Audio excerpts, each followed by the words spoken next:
Hi, good morning guys. Have a great day to everyone. Panoorin nyo kung paano ako mag-refill ng water dispenser.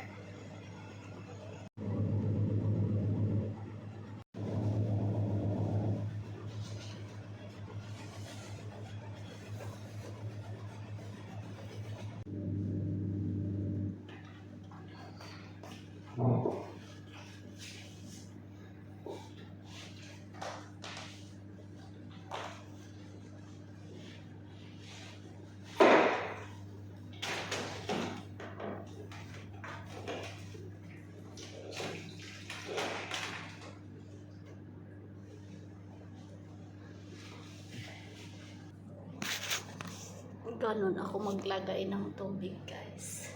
Dahil mabigat siya and then matangkad yung water dispenser. Ang liit ko lang ang pandak ko